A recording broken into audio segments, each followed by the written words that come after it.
Double rewards week for DRF Bets members. 2 times cash back, 2 times credits for your past performances. First time ever this is happening. Now, to receive double the cash back, you have to opt in to the DRF Bets rewards program. If you're watching this on social media, if you're watching this on Twitter or on Facebook, there's going to be a link right below where you can click right in and you can register there. If you're watching this on YouTube, there should be a link in the description so you can click right away. Nice to stack up on these double rewards as we head into a big week with the Preakness just a week and a half away. My good friend Barry Spears joins me. We're coming off of the Kentucky Derby, Barry, where it's one of those things you look back. I think a lot of handicappers that may not have had Mystic Dan. He's one of those horses when you look back overall, really the form isn't bad and he makes sense. It's just that's what's so difficult about the Derby. You can't use them all. You have to pick or choose the few that you're going to and then kind of take a stand against some of the others. Horses who are right behind him were logical. And it's funny, coming out of the Derby, I think a lot of the talk last week really was less about the winner and not his fault and just more about the bumping and the grinding and the chaos that was behind him with Sierra Leone, with Forever Young, where it looked like there was some major bumping between the two of them, and it didn't really get looked at or put up or talked about at all on the much on the broadcast or as far as on Derby Day. Yeah, it was a strange little happening there at the end. With both of those horses kind of trading bumps and stuff, and kind of Sierra Leone was kind of moving in, lugging in on Forever Young, and it might have cost both of them. Well, we've seen Sierra Leone do this kind of thing before, right? He's had that kind of action previously, so it's not surprising where he's maybe tired, late. These horses are in tight, coming together, where something like that was going to happen. But honestly, I was doing a little of the recap video that we put together. It was the most handle ever bet on a Derby card. It was the highest watched broadcast since the 80s. And I think our buddy Darren Zocali tweeted out, of all the horses all week long, knock on wood, everybody came back safe. Yeah. So it was really good. At least safety wise and, betting wise, it was phenomenal. I mean, we may have not been right on everything, but there were prices that we like. You like seeing when it's just not all chalk. Some of the races, the big stars showed up. Others, the favorites were vulnerable. It was just a really good few days. I didn't make a ton of money myself. I had a few tough beats that we had some misses here and there, but it wasn't one of those days where you're like, man, it was all chalk. I wish it didn't show up that way, or it poured and then it was sloppy. You couldn't pass a horse or anything like that. It was a really good couple days, honestly. Yeah, it was phenomenal. And, we just need more days like that and more frequently. Hopefully we can kind of get the boost up for the regular horse players, not just the people just coming in for the Derby and the Triple Crown season. But, that remains to be seen. But all in all, it was definitely a good time for everybody. And, congrats to everybody that made some money. I know I didn't. Mystic Dan busted out all my tickets. So, I had a couple brutal ones. Yeah. Like, in fact, just like there's always usually one or two, but Mystic Dan, either of the horses that run second, third, Sierra Leone or Forever Young win would have closed out some of the exotics, would have had tries and supers, all with Mystic Dan in like the 2, 3, 4 spots. So just not on the win end, but I did have some pick 4s and pick 5s with Mystic Dan. Had the horse in the previous race won that finished second, the 11 in that race. So then it was just one of those where it's like, just got it on all ends. But what's nice, take a few days off, come right back. We got a big weekend at Belmont at the Big A coming up, because this is the Peter Pan race. So if you think about the timing, right now we're less than 2 weeks away from the Preakness. The Preakness is not this weekend, but next weekend. And then 3 weekends after that is the Belmont. And so the way that the Belmont will always have their prep race about a month before that, which is the Peter Pan that we're going to talk about today. So you'll see some of these horses that are hoping to prep here and then run in the Belmont, which we have to remind everyone won't be your traditional Belmont this year, Barry. No, it's a Saratoga Belmont. So we won't have that 1.5 miles setup. It'll be a mile and the 10 furlong setup. So it'll be similar to the Derby, similar to what some of these horses have done, but you're not going to have horses having to go the 1.5 mile distance. So just a different situation. It'll be a different Triple Crown, different type of track, but horses that we see this weekend, they're going to try to run there. Barry, my friend, let's talk about the stakes races. So we're going to hit race 2, race 4, and then races 4 through 8. The second race is a stakes race on the card. Then the 4th through the 8th is a pick 5 that actually has all of the stakes races in the mix there. So that felt like a good sequence for us to dive into. We don't really know what the weather is like.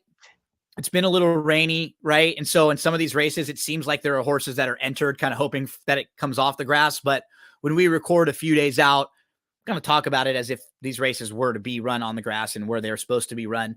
And a small field in race number 2, Barry, which is the grade 3 Bogey. This is before a lot of the big exotics and the one that we're going to discuss. In this particular race, you'll have horses that take a bunch of money. The 4 Asprey and the 5 White Beam. White Beam is a grade 1 winner, won the Diana last year, and then was 4th in back-to-back grade 1s in the First Lady and in the Matriarch. Has not raced since December the 3rd. Then for Asprey, has not raced since August. She is a graded stakes winner. She finished 4th in the Belmont Oaks, but then she came back and beat Surge Capacity, and Surge Capacity actually beat White Beam in the Matriarch. So those two are going to take a ton of money. They're even money on the morning line and 7-5 on the morning line. I think they're obviously the class. They're obviously logical. And the problem is for me, I think if you're trying to beat them, it would be with the 3 Spirit and Glory for me, who at least just has the recency edge and seems to have a little bit of versatility because she showed some speed last time out. We know it's not like she's a need to lead horse. She can pass horses. She's not quite as good as some of the others if they were ready to go and 100% ready. But I feel like she's probably the one, if I was trying to take a shot against them, it would be with a horse that at least has some recency, because the other 4 horses in here haven't raced since November of last year, December of last year, October and August. Yeah, this is actually a really strong field for such a small field. Mm-hmm. But I kind of found it a little curious that Ocean Getaway is 2-1 on the morning line. I didn't think that horse actually rated a better shot than Spirit and Glory. Yeah, I think that's only because if it's a main track only. Oh, he's a main track only. Okay, so the 3 to the outside from okay, 6, so 6 those 7, 8. 3. Yeah, so those 3 would only be main track only. So then those horses probably wouldn't even be in the race. A lot of yeah. So beyond that, it's going to be tough to get around White Beam, but a Spray is tough as nails. She's a really good horse. She was getting better. Last year won the Lake Placid. I cashed a couple of tickets on her. That probably she was overlaid in price those days that she won the one in the Hilltop, and then the Lake Placid. I thought she was a little bit overlaid because of who was in the race, and the same thing might end up happening on Saturday. Yeah. Where she's going to be a little bit larger of a price than White Beam and still be able to get it done. But if you look at numbers and speed figures and everything, White Beam kind of lays over this field. And the only other horse that could probably beat her is a Spray. Just depends on who wants to outfinish who. Yeah, that's why they put this race early. It's not necessarily a fantastic betting race, but a couple quality horses in here, and we'll see, if there's any type of value to be said, but not one I'm lining up necessarily to bet. No, nothing crazy there. No. You could take your shot, especially if you're in like a pick 4, pick 5 situation. That wouldn't be the worst thing in the world to have this race right where it is, which I think they did a good job placing it here. But you never know. This is why we run races. Race number 4 is the grade 3 Run Happy 6 furlong sprint race. And we will see the number 1 Straight No Chaser, who got very good last year, Barry, put back-to-back really nice races together, including a race on next week's undercard, the Maryland Sprint at Pimlico, won that grade 3 race by 7.5 lengths, and he earned a 107 buyer speed figure in doing so. But we have not seen him in almost a year. So you always have to, be concerned, even when horses have standout form, when they've been off for that long. He also draws the rail. Others in here that'll take a lot of money. will be the number 6 Joey Freshwater. Now, he could get a nice trip in here if they go quick early, Barry. But wow, if you're just sort of looking at his overall form, he's just a 4-year-old, so he's still improving. But his best speed figure in his whole career was an 86, and he had run or 87. He had run a few races right around that. Right, we saw 87, some low 80s, 82, 83, 82, 82, 86, and then he jumps up with a 105. Yeah, Last month. a lot of the times when you see that kind of jump up in figs, usually it comes with two things: either a change in equipment or something they're doing different, or the horse got a perfect trip. And I'm gonna side with the perfect trip. Yeah. Because if you look at that race, that horse was never a loser, and Yep. honestly, that wasn't the greatest field in the world either. No. So that kind of explains that high number. Now, the race itself, it's all about whether where the gamble is whether or not you think Straight No Chaser and or Joey Freshwater can come off the layoff and fire. If you don't, there's alternatives. Obviously, there's some good horses that are in this race that can beat either of those races, even if they weren't, Yep. coming off the layoff. I think they would have a real good shot.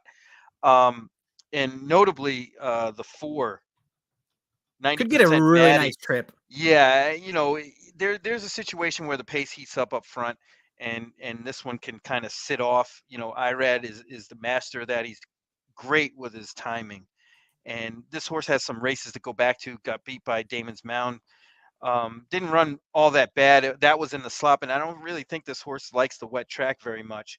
So the one to me that jumps off the page is last year when behind Post Time, and then Post Time comes over here and wins the Grade 2 Carter at Aqueduct. So if you're just using that horse as a measuring stick and say, this guy was not far behind Post Time at that point, and now we can see some logical progression from him. He's still a horse that's improving. He's still a horse that's getting better. Look, he's only making his second start as a 4-year-old now. So and overall, you start diving into his form, he doesn't have that many bad races. No. There's a couple spots where he was maybe in a little tough at the time, or an off track here and there. You could see he's 3 races on an off track where he just didn't run quite as fast or quite as well. Actually moved to the lead last time out. And at the top of the lane, he was run down, but he did hold second nicely. And yeah, I mean, off the bench too. That was going that was 7. a long layoff. And he's cutting back. Yeah, now. I mean, that was around Thanksgiving time. Yep, was his last race, and it's then a Barry angle also because he gets a better buyer speed figure than he's ever had. But what's nice is it's not so overwhelming that it looks like progression would have been. Yes. Just like what you would have expected for a horse growing up from 3 to 4. So I'm not worried about him regressing off of that, especially if he's sitting back and getting that kind of trip where if Irad can take him back, sit, and then just last quarter mile, let's go and try to run him down. Yeah, and I also think I think this horse is going to get bet a little bit too. Yeah, sure. He'll get the Irad money. Right, yep. He'll get the Irad treatment and get bet down some. Another horse that kind of piqued my interest is Durante the 2. Absolutely. Kind of on the same mold. I don't really think this horse needs the lead. No, he can sit off, especially since he's just outside of Straight No Chaser.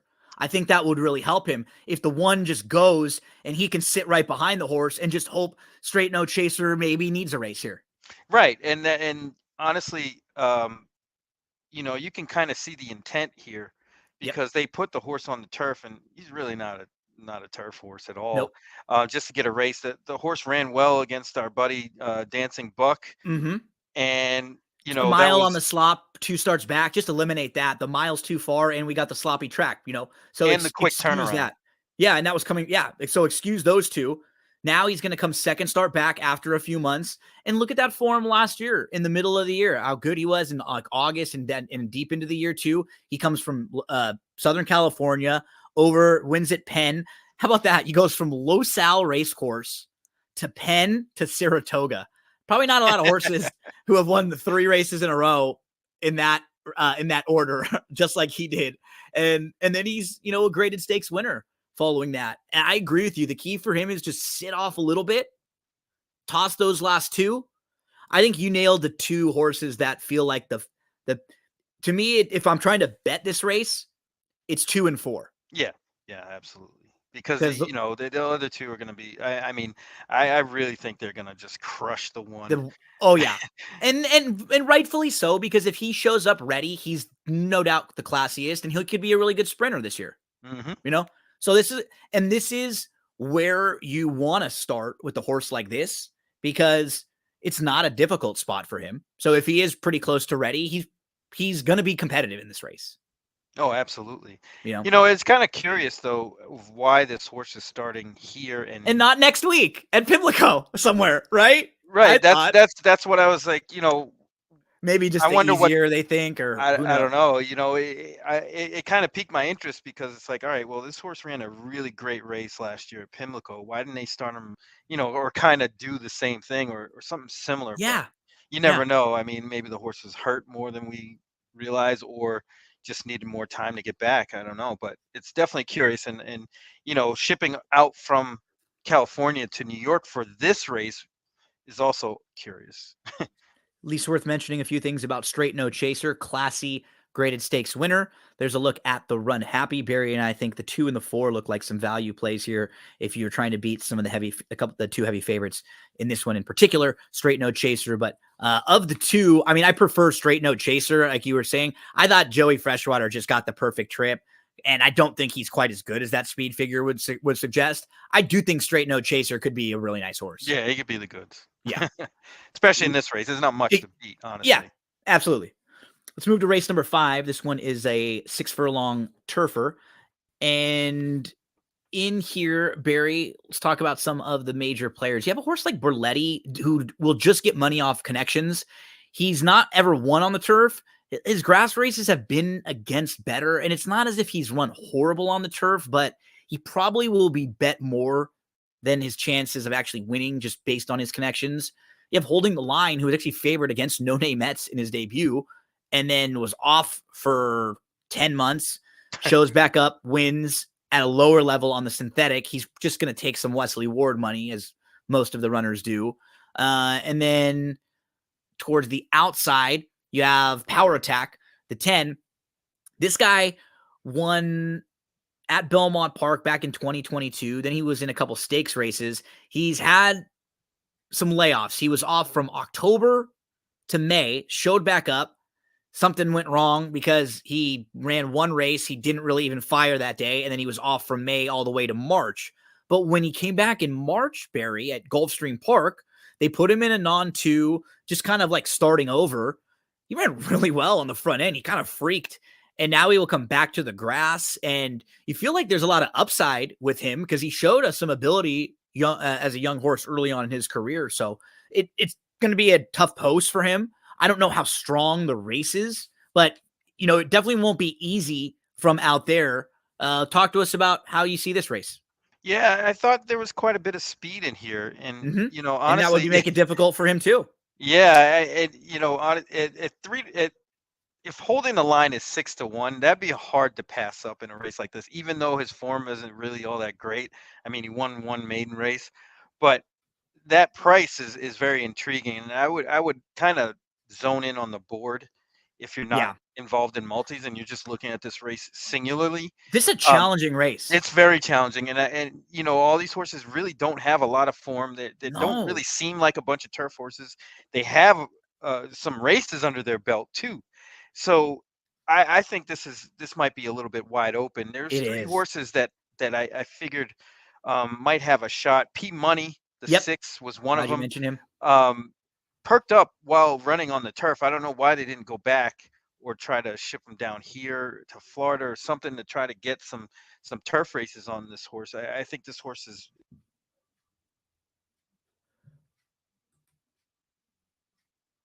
I think we may have lost you for a sec. Yeah, I lost the audio for a second. It's probably suited turf. And you know, I think Trevor McCarthy is going to get this horse in behind the speed. I think the speed is going to come out from the outside. The 9 and the 10 look like they really want to get to the front, Yep. and even the 3 might even want to mix it up. So I think this pace might be a little bit hot. I agree. Um, That was the horse who I think could get the really nice trip. And he was getting that exact trip on the dirt last time yes. out. He kind of moved through, he kind of loomed up, and then he just couldn't really quicken and go on. And hopefully, you know, sometimes when that happens, you make a jockey change, you make a rider change, you see if someone else can just get the horse Get across that the little finish line, extra. right? Yeah. That little extra when he seems like he continues to put himself in the right spot, but now can someone else get him to seal the deal? Get him into the winner's Yeah, I circle. mean, a lot of that sometimes has to do with class Yeah, levels and things like that. finding where you And he belong. fits, like this race itself, he totally fits here. Yep, So he won't have any excuse if he gets his trip. I The other agree. horse is the 8 Showdown King, Yep. kind of along the same lines. This horse ran a decent race on the synthetic, got claimed that day, um, and then shipped up to New York and ran a dud on the dirt, which I think muddies up this horse's form just enough to where we're going to get a decent price. But I think this horse is a lot better than what his last race was. B Rocket is I believe the cousin to B Rabbit. His palms Mm. are sweaty, knees weak, arms are heavy. Here's a look at some of this horse's turf form. So B Rocket, who is the dam of this one, was a multiple winner on the turf. See, like only 2 for 23, but you look at the form overall, the horse was at like a lot of in the money finishes, was a solid allowance horse on the grass. So there's some grass there. And then this is just the first foal to have raced. So as far as turf is concerned, I mean, you just see aftermarket, and a lot of times that should give you a tip that turf should be fine for this horse. But then you want to do a little bit more digging and find that, yeah, the dam was a multiple winner and fits, and every reason to think that turf should be a positive for this horse. And there's a lot of some of these horses in here who they may be hoping this race doesn't go to the grass. Yeah, yeah. That There's definitely some that are waiting for this to come off the grass and would rather the that happen. But the that's, you know, nine. one of the things that you just pointed out and showed is one of the reasons why I love formulators so much is because you Oh man, can take a dive into the, you know, the siblings of this horse and see, you know, kind of be, you know, play breeder for a little yeah. bit and Where see did they what's do going well? on. What Yeah, where did this horse's siblings succeed? What was good from? It's one of those things where you're looking at it, and sometimes I know it doesn't always make the difference, but you'll see sometimes horses that ran well at the same track, the same turf course, you know, the exact same layout of things, and that makes you feel like, wow, maybe there's something to that. It's not always the rhyme or reason, but I think just the more information you can find and you can have helps you, and that's what's so great about Formulator. You can click and see Silver Dollar Diva, the dam of Devil's K, won on the turf. So this one has a dam who is a turf winner. And as you pointed out, should be forwardly placed, can sit a little bit, but he's going to want to go along with Power Attack in a race where there's a lot of speed early on. The two that I think could get some of the best trips in here were the two that you were actually mentioning, the 6 and the 8, both feel like Yeah. they could get nice trips at fair prices. You know, Yeah, because I think the one is actually on my radar too, I but I agree. just think this horse is gonna get too Over much bet. action, Me right? too. Yeah, be an underlay in a race where there's some options. Yeah, and Um, because he's 0 for 8 on the grass. His races have been against better, no doubt about it, and he has competitive races on the turf. But he hasn't even been running on the grass recently. He's going to get way overplayed because of the connections. Dutro's absolutely been firing to start the meet. You're going to get the IRAD money too. So, you know, is he a horse in a pick 5 situation that a lot of people are going to use? Yeah, and if you can beat him, this would be some nice separation because he'll probably play pretty short in a spread in a race. I think people will still spread in. So race number 5, in between a couple of the stakes races, Barry, as we move to the grade 3 Peter Pan, which is a prep for the Belmont that will come up in 1 month. So from where we sit right now, we know that Lonesome Boy is going to scratch from this race. Tuscan Gold is going to scratch. okay. Tuscan Gold looking at the Preakness. So Tuscan Gold could be a major player in the Preakness now. just Yeah, as a absolutely. fresh horse moving forward. Was only third in the Louisiana Derby. Like, so that's, and I like that a couple of these horses are looking at the who may run in the Preakness and saying, you know what, this race is a grade 3 for 200,000. We could run next week in a race that may not be that much tougher than this race and take a shot in the Preakness. Why not?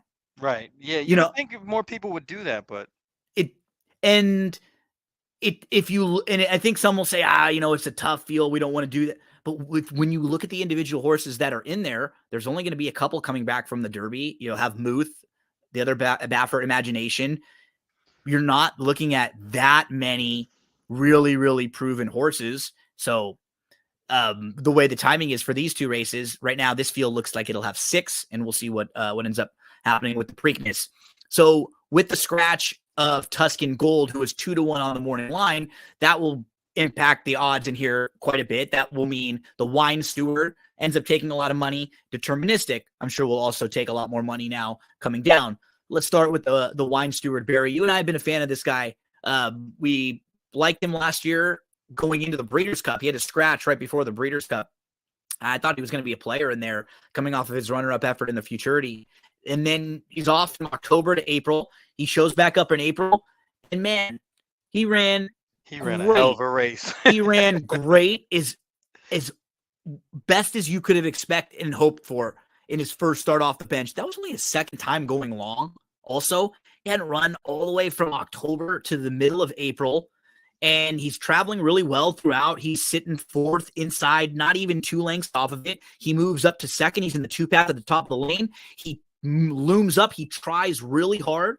And it just looked like when he went was up against the pace right, he scenario. was up against the That's it. pace.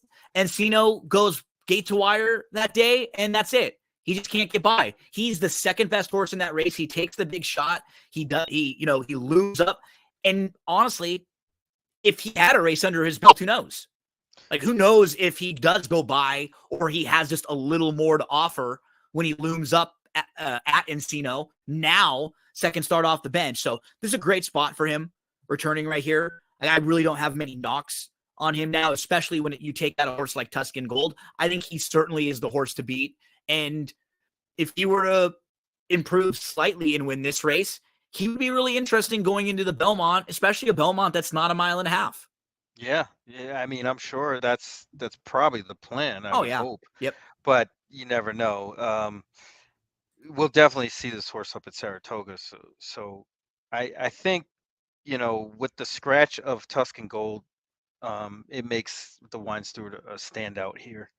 And there's really not much to beat beyond that one, Tuscan Gold, and that one's out. Antiquarian kind of caught my attention, because that one's definitely on the improve and didn't get a great trip, broke through the gate, had some issues prior to the Louisiana Derby. So that can be forgiven.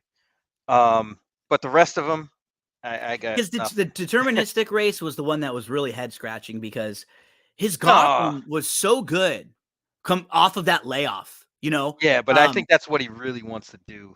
I think he's more a shorter, one-turn miler. be shorter, and so just in the Wood Memorial, is a fine start. He's 4th. He's only about 2 lengths off. He's kind of moving into the turn, and then he just kind of backs up. It was really disappointing. He quit.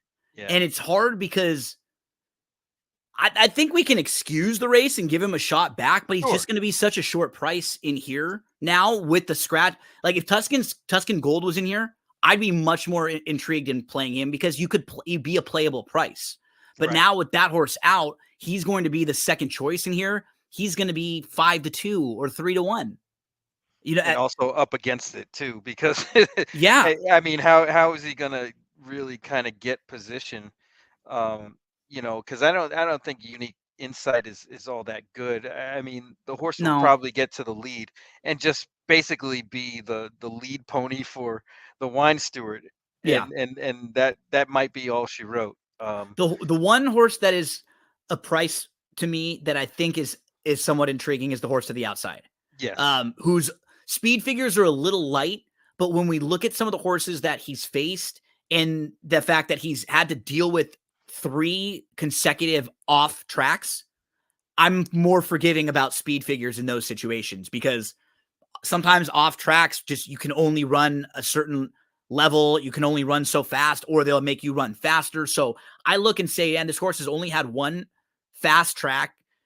He's never run a bad race. His career debut, he lost to Common Defense. Common Defense was in that Louisiana Derby with a lot of the same rivals here. Common Defense was fit that day. So, you're looking at Tuscan Gold, you're looking at Antiquarian. Common Defense was right in front of Antiquarian. So you play that, that rival game. This horse, that was in the debut, comes back in career start number 2, sloppy racetrack, but doesn't run bad that day. And what I like, Barry, is if you look at the 4 races, debut, way out of it, 11th of 12, comes from 10 lengths out. Second start, it's not even like they were going really, really slow either. He just showed way more speed. Like the fractions from the first race to the second race weren't that much faster. Like they were slower for sure, but it wasn't multiple seconds to where this horse was that much closer. Then in his third start, same sort of thing. He went back again and then made a quick move. Like boom, push button all the way up. And then he comes back and he sits a little bit closer in his last start. He's got some versatility to him. He can adapt to different things. So he, to me, was the price horse in here. If there was anyone, because now with the scratch of Tuscan Gold, I think it's really about the Wine Steward. And he does stand out to me as like a head and shoulders horse. But if you're trying to beat him, if you're playing pick 4s or pick 5s, you want to use another one or two, it would be either the 1 or the 8 to me. The 1 who's even a maiden. He could run well in here now, at least. He's been competitive in all 3 of his starts. He wasn't bad in the Wood Memorial. And actually, Resilience came back and ran pretty well in the Derby. He had that huge sweeping move. He was up into contention at one point. So to me, it's like the Wine Steward tier above everyone. Then next tier, I'd put the 7 or the 8 Native Land in as like the horse who I think you could at least play at a price in here. Yeah. That's kind of where I'm at too. It looked like just the Wine Steward, maybe Antiquarian, and those two out, the inside and outside horses. But I would gather that the outside horse is just going to be a better price, and because they kind of look similar. The 8 has more of a resume because he's won races, but other than that, they're kind of the same. So I would take the Wine Steward and keep it moving. Let's keep it moving here to race number 7, which is the grade 2 Man of War. This one is 1 mile and 3/8 on the turf course here. So let's talk about some of the top contenders, major players in here. Cortez won the Pan American. That was the first start since September. First start in the Clermont barn. Was impressive for a horse who previously had been very competitive in group stakes races overseas. You'll also see the money come in for Tawnyport, who's been competitive for Clermont. You'll see money come in for the 8 Silver Knot for Appleby, who won the grade 2 Elkhorn, sitting off early and then made that quick early move to the lead and opened up. Great ride by Pratt. And then Nation's Pride will take a ton of money to the outside for Appleby. And what's nice for the Appleby runners to the outside, one of them will be right on the front end, carving it out. And the other, Nation's Pride, will be hoping they go fast enough to set it up. Nation's Pride, we've seen here in the U.S. plenty of times before. We saw in the Belmont Derby, winning the Saratoga Derby, winning the Jockey Club Derby, winning the Canadian International, and earning a 104 Beyer speed figure last year in October as the heavy favorite. But since then, this horse only raced in Bahrain and has not raced since November. So for as much class as he has, he does have to tell us that he's ready to go. He does have to show up with that good effort. And the last time we saw him, he did not fire. Yeah, but he fires every time off the layoff, typically. I mean, he's a class in this field. He's certainly class. I mean, he towers over this field with what he's done. And then his stablemate, if anything, will try to get him on the other end, on the front end. He might have to deal with a horse like the 7 Rocket and Roll, but we saw Silver Knot sit off an early pace setter and then make a move to the lead last time out. I don't think he'll have a problem with that. So, I mean, he's definitely the horse to beat, no doubt on the outside. let me just mention a few, and you can mention any others in here that you want. The two inside horses are both a little interesting to me because they're not on his class level at all, but they're sort of like under the radar horses that are improving, and I could see them being really good by the end of the year. And maybe they're a step ahead of where some of their form is. So like the one Ohano Honor, you kind of start going through his form and it's all pretty good. The one bad race that stands out is a race that's sandwiched by layoffs where he hadn't run for a few months, and then after he didn't run for a few months, and then another time when he was off for a few months after that. Other than that, he's been pretty consistent. He went to the front in a really slow race last time out, but he's not a horse that needs the lead at all. It's nice that it just shows you when they're going farther like this, he can sit much closer. And with Carmouche aboard, I think being in this race, third start off the bench, let's at least give ourselves a chance and be sitting pretty close and be sitting third, saving all the ground at the rail. And then the two, who was very good first time in the U.S. I mean, he's logical. Obviously, his form overseas was solid. He was a group stakes caliber type horse, and he could step forward in here. But so for these horses, they'll need to have the recency edge and hopefully get a trip advantage on, a classier Nation's Pride. Yeah, I mean they look okay. Like Cortez in particular, especially if it gets a little some moisture into the turf course. Usually the horses that run in France, they kind of favor those kind of softer, wet, wet ground, and that'll suit this horse perfectly. But you see, he was down here in Florida at Gulfstream on the pseudo turf that has a little bit of dirt mixed in, and ran great on the firm turf. So that one's actually maybe flying a little bit under the radar. The other was Greek Order. Yes. That eliminate the race. Attention. Yeah. Just eliminate that last race. If you throw that one out, and this horse is keeping really good company overseas, at least better than what American horses he's facing. He should be right there. And then the two outside horses are going to be tough to beat. So it looks like, all the horses with European form or former European form look tougher than everybody else in this race. No, you're absolutely right. A Greek Order to come in second start off the bench. Vermont, he can improve. He was the price play that, you'd probably want to throw in. The two Appleby horses to the outside will be very tough in here with Silver Knot and with Nation's Pride. You have Pratt and Dettori aboard those two. So that finishes up the graded stakes race, but there's a middle pick 5 that goes from races 4, 5, 6, 7, 8. So for anyone that is interested in playing that, let's talk a little bit about this race, Barry, and see how we may, try to close out a pick 5 if we were alive in this one. Logicals to me, the 3, Grenadilla was a runner-up last time out, showed speed. It was his first start, or her first start since the end of September. So she got a little bit tired. Didn't, nothing weird about that. Made a lot of sense. Right next door, Mulkey will also be flashing speed, probably inflammable. Maybe even Mary Union Avenue, who has the blinkers on, could see all of them flashing speed. Eastern Star could also be flashing speed.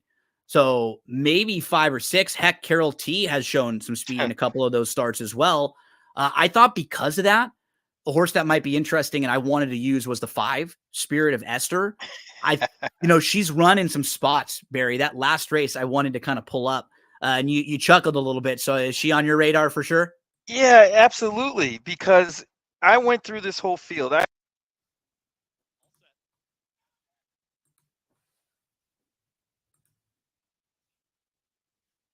So in this race we're watching, she's the 10. We might have lost your audio for a second too again, Barry. I'm not sure. But she's the 10, Spirit of Esther. So you can see she's sitting 4th, 5th here, and that's Granadilla in this race. And what I like is she's making this, she's going to be wide, and then she's going to make an early move. And that's what I'm looking for with horses like this, who they show that they have some ability. So she runs in spots. She's now kind of pushed out 3 wide, and she's going to loom up into contention, then sort of flatten out. And when I see races like this, a lot of times to me, that means the blinkers will really help them. Will help. right? Yes. Yeah, it's funny because I looked at this race and I went through everybody and I was like, all right, well, the one is probably going to show speed. The Yep. two I had as a question mark. Yep. The three definitely. The four is probably going to go speed. The 5 and the 6 were question marks. The 7 was a complete toss. The 8, too many races, tossing that one. The 9 and the 10 have really nothing to offer. So that left the 5 and the 6 and possibly the 2. I think the 2 may be able to rate a little bit. Yeah, I agree. I think Just cutting back. She by process, so yes. she may not be as fast as others, so she may be just sitting off it a little bit more, or if they take her back, she was in that race. So if we're looking at Peony, who beat a lot of these, she was fourth in the race. Peony was third, and then Yes. came back and beat everybody else in here by about a length and 3/4. And so Inflammable was not that far behind Peony that day. So if you're playing like the same rival, that common rival, common opponent game, these two horses shouldn't be separated by that much on the odds board based on the rival they faced. Yeah, Romero's a real heady rider, and he Yep. studies a lot, and I think he's going to understand that he doesn't want to be right up on the engine here, Yep. and may kind of take back a little. Spirit of Esther, you just nailed it with the blinkers on. I think that was the real key with that horse, and Secessionist just has no knocks, none. I mean, hasn't run yet, has some decent works. They shipped her up from Gulfstream, getting Lasix for the first time. Kind of the addition by attrition. It's funny. I thought both of the firsters, like if you're playing the pick five, I probably would throw both of them in just because, like you're saying, it's not that strong of a field, and they haven't done much wrong. What concerns me, and I kind of go back and forth with myself when I see, because nowadays work tabs sometimes you miss works and Hmm. like these horses just don't get published. This gal looks like she's got like a month missing, which maybe could be a little bit of a knock. But when we're in this type of a field and she's going to be 15-1, the barn hasn't been amazing with first time starters, but the dam was actually not bad. Like, so there are some positives, some negatives, and you don't need many positives when you have a huge price on a horse, Right, right? exactly. That's always got to be built into it. And she's done so little wrong. Even the 10 Nikki Brain Trust.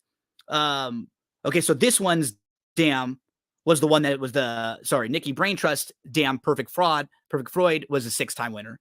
And this horse, the Born, while they don't win a ton with first time starters, they've won with like 6 of their last 90. You'll see 0 for 25. So people will go, oh, they can't win it Oh, all. yeah. But they can.